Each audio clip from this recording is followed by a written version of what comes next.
rero nawe ivyo ushobora kubikora ni ibintu nawe ukora uno munsi nyene ukabona uno mwaka canke ikindi gihe kirakujanye itarayikora. I don't know what to really tell you guys. So rero no gucreate aba influencer iya ukabacreate ama post ukazura ya posta abantu ko bakunda bagenda bayabonesha bamaze kuyabona ari benshi cyo twita followers. Niko nawe ushobora kuza uramukrera des produits, des partnerships, abantu ama brand akakurondera mugakorana des partnerships. So rero ingene bakrea nivyo tugire turabe ingene ushobora gukrea aba influencer iya ni kuri platform yitwa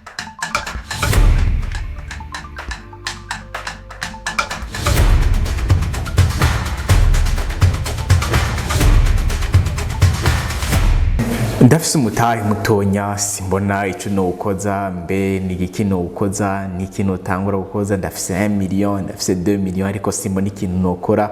Ivyo nivyo bibazo guys dukunze guhura navyo muri group communautaire yacu abantu babaza basanga ntibabona ico bokoza aya mafaranga yabo. So welcome back guys mu yindi video yo muri 2026 aho tugiye kuzoza turabereka étape par étape avec des exemples ziri pratiques y'ibintu ushobora kwikorera uno mwaka muri 2026 na cyane yuko tuhavugwa umuzo uje ku murindo udasanzwe wa intelligence artificielle aho uje guhindura ibintu byinshi bitandukanye. So rero tuzoza turabereka kwa faire ingene wo bikora avec iyo capital ntonye yiwawe ku buryo ejo n'ejo bundi igize ikintu bikungura uzoza ugaruka muri commentaire uvuga uti hey these guys are awesome. So guys no musiro ndabazana yindi opportunité kuri babantu bafite ivyo bibazo batabona ikintu gukoza umutahe wabo. Mbere je nkunze kuvuga yuko twarabonye muri video iheruka nkunze kuvuga yuko yaba anafise ibindi bintu ndiko ndakora ibi ndiko ndabereka canke ama example mazimisi tubereka ngaha kuri We Talk Business niyo jewe nyine ubwanje noba ndiko ndakora. So izo nazo rero si yindi ni indi opportunity nagira ndakwibutsa yuko utaragira subscribe ko gira subscribe ntuzozura chiko guys. Iyi ni kaminuza tubigisha ko ibintu byinshi bitandukanye. Ikiganiro nicyakuryohera uze gusiga like naco bitwaye ama usikibazo inyunganizi byose bisige muri commentaire. Of course nicyakuryohera uze kugisangiza abandi. So twagiye rero opportunity ndabazaniye uno munsi cyangwa ikintu ushobora gukora uno munsi wewe ubwawe udafise ico uriko urakora ni yihe niyo gukoresha intelligence artificielle mu gucreer aba influenceurs sur les réseaux sociaux. Voilà, iyo ni business model igezweho bunye muri US.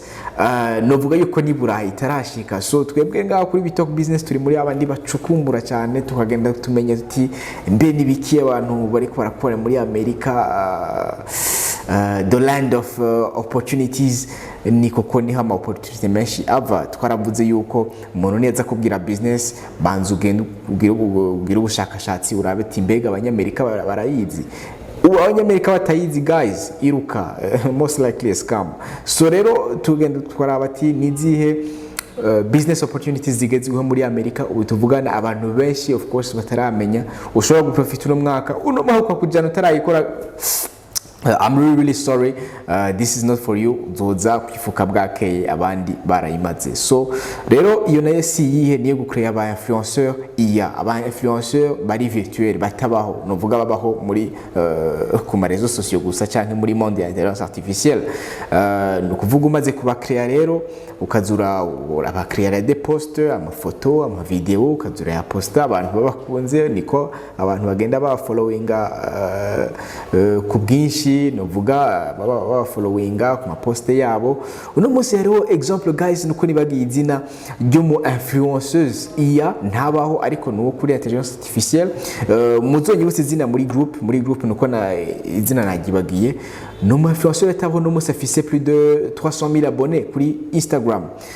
Kuri aba 300,000 abonnés rero araronka ama partnerships y'ama brand akomeye bakagira ama featuring y'ama produit yabo ama lien affiliate akagira ante agaposta amaproduit yiwe ntabaho ariko akaronka amahera akinjiza amahera atagira uko angana juste mu gukoresha des influenceurs iya batabaho. So uno munsi rero nawe ibyo ushobora kubikora ni ibintu nawe wokora uno munsi nyene ukabona uno mwaka canke ikindi gihe kirakujanye itarayikora. I don't know what to really tell you guys. So rero no gucreate aba influenceurs iya ukabacreate ama post ukazura ya posta abantu ko bakunda bagenda bayabonesha bamaze kwiyabona ari benshi cyo twita followers. Niko nawe ushobora kuza uramukrera des produits des partnerships abantu ama brand akakurondera mugakorana des partnerships.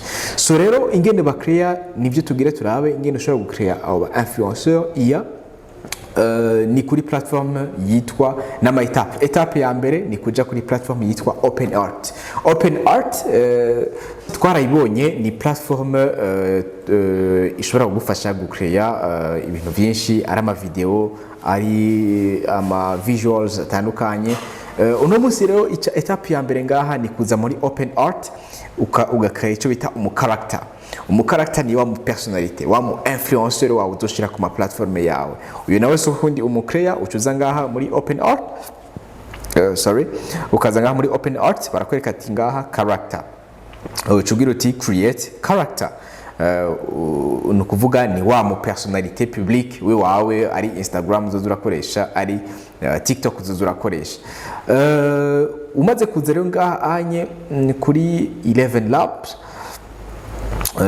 baragusaba juste un instant muri OpenArt 11 Labs tuyiza ko mu nyuma baragusaba ngaha muri OpenArt gusigura ingene iyo muntu wawe azoba ameze kunshaka kukuntu abameze nyimba ari umugabo afise imosha gacube nyimba ari umuzungu mwirabure aronkeye uko ushaka ukabameze voilà. Ngaha barakwereka ati create your character, start building characters to use in your future image creation. Ushaka urashobora kuuploadinga image ku buryo bifasha intelligence artificielle kuyiha une idée yuko ngene iyo muntu azoba asa no kuvuga udashaka kugira ngaho ucuza ngaha naho kugira uti start with description, describe your character, your preview visuals before finalizing. Voilà, ngaho umaze kuza muri OpenArt ushiramo iyo description yawe ikagukrera uyo mu caractère virtuel ucuza ngaha muri indi platform yitwa Arcades na yindi platform rero ikomeye cyane ihonye rero ico izogufasha igufasha gukrea des vidéos nuvuga ama short form videos uzoshobora gukoresha ku platform yaba ama publicité cyangwa iki. No kuvuga rero urabona juste uranga kuri Arcade aba bantu bose ubona tuze video ubona ngaha kuri Arcade bose ce sont des IA nta numwe abaho guys nta numwe abaho aya ma video yose ari AI generated. Urabona tous ces images uyu mugabo ari karasigura ibintu uyu mukobwa ari karasigura ibintu tout ça sont des vidéos IA ni ibintu bitabaho. So ni juste des personnalités IA ba créer nawe no mushobora gukreya zikakugirira publicité kuma platform yawe. So rero munsi rero guys no munsi hari ama company ngaha menshi akunze gukoresha abantu tutanazi mu ma publicité. Sinje ngo mvuge ati babimakazi ariko nawe nyine urumva twaravuze yuko iya izoza gutwara akazi k'abantu bose guys. Iya izoza gutwara twarabivuze guys, abantu benshi ntibabitahura, abantu benshi babibona umengo aho na iya zirinze ziza ku remplacer aba créateurs de publicité. Iyi si turi kuturajya bimeze gute tubivuze abantu ntibadutahura, again time will tell. So voilà, ucuza ngahanye kuri Arcade ugacuza na ya personality cyangwa ya character wakura muri OpenArt ugaca uyishira muri Arcade reka zira gukrera des vidéos cyangwa des visuals des publicitaires. Izo rero visuals umaze kuronka ushobora no kuza etape ya gatatu ukaza muri 11 Lab twarayibonye ni platform igufasha gukrea amajwi et voilà ahanye ni juste katwumve. What's up everybody and welcome to the podcast. Today, we've got a great show because we'll be sitting down with Austin Valencia, the mastermind behind the new hit single Decorations. Voilà. 11 Lab ucuza ngaha nyimba ari gucrea ijwi rya uzoza urashira ijwi ugira ushire muri iyo video court term canke short term video twabonye muri arcade ucuza ngaho ugatereshaje iyo jwi ko ari créer à partir de intelligence artificielle ukuvuga étape ya nyene twarabonye muri video heruka uragenda kuri ChatGPT ukazana script ukayisaba kwandikira script umaze kwandika script ukayizana muri 11 Lab ikagukrera ijwi ukaritereshaje amaze kuritereshaje ucuza uriteranya na yama visuals wari waronse. So rero guys, this is another opportunity iri très intéressant. Uno musi ushobora guprofita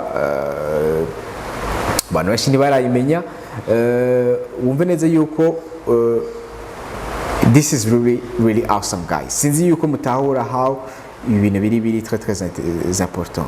Uti gute urakeye umupersonalite wawe intelligence artificielle iyo personality yawe ukazura mukrera amafoto kuyakreya umuza ngaha muri open art urashaka gukreya ama image urashaka ama video ibintu byinshi bitandukanye ayo mafoto ukazura ya posta kuri hehe uyaposta ku ma platform atandukanye. So voilà ko ya posta abantu bayakunda muze munyibutse muri commentaire guys cyangwa abantu muri group muze kunyibutsa ndabereke amazina y'aba influenceurs batandukanye bari AI generated batabaho ariko qui génère des millions ubu tuvugana muri US. Voilà, this is an opportunity. Ikindi naco of course kugira utangure ni juste un tout petit capital comparé n'izindi business guys, comparé n'izindi business juste utangura na capital ntonya. Arabwira ngo ngine kutangura kurangura no muskine kurangura imuzu I don't know, I don't care whatever.